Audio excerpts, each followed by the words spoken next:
Hello, I'm Lauren Green, and you're in the strategy room.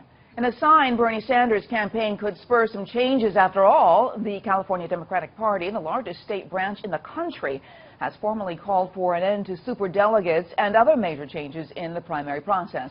The Nebraska Party has also voted to end the use of superdelegates. And this after Sanders spent much of his campaign railing against these free agent brokers, power brokers that is, that helped deliver the nomination to Hillary Clinton.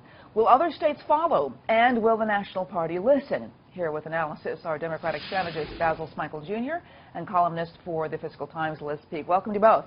Yeah. So, Basil, is the end of the superdelegates for the Democratic Party? No, I'm not sure. I have mixed feelings about this because, on the one hand, and especially as having run or running the Democratic Party in the state of New York, I could say that superdelegates have never actually changed the outcome of a state election, of a state primary caucus. It just has never happened. Yeah. So I think sometimes the label that they get is not correct.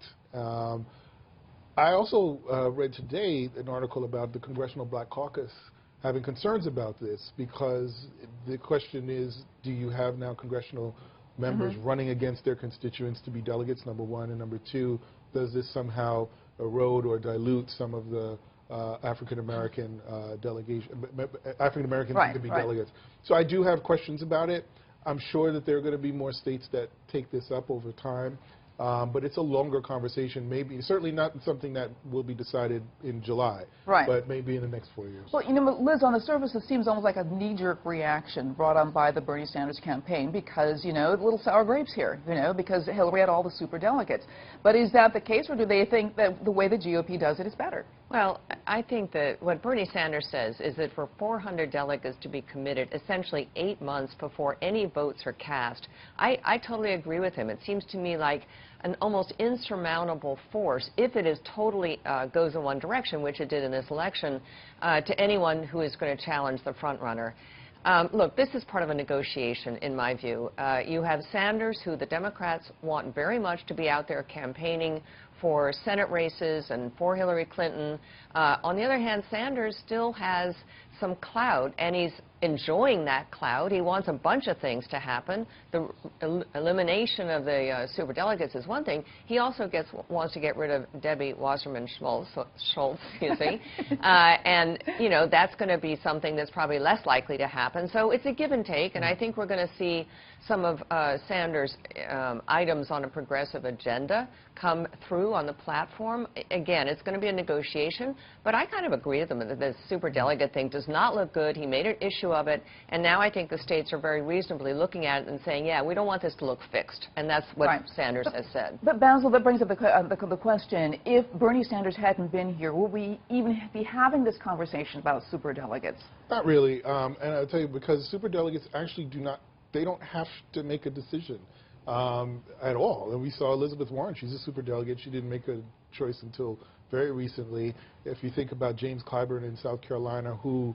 has substantial sway over the African-American community there, he did not make his decision, you know, a year in advance. He made it, if I remember correctly, a week before their actual primary. And going back to 2008, it was superdelegates that actually left Hillary to go to Barack Obama, most notably John Edwards from Georgia. And that actually did make a huge difference. So, you know, some wait very late, some do it very early, depending on the pre-existing relationships. And actually, I'll just make a point about Debbie Wasserman-Schultz.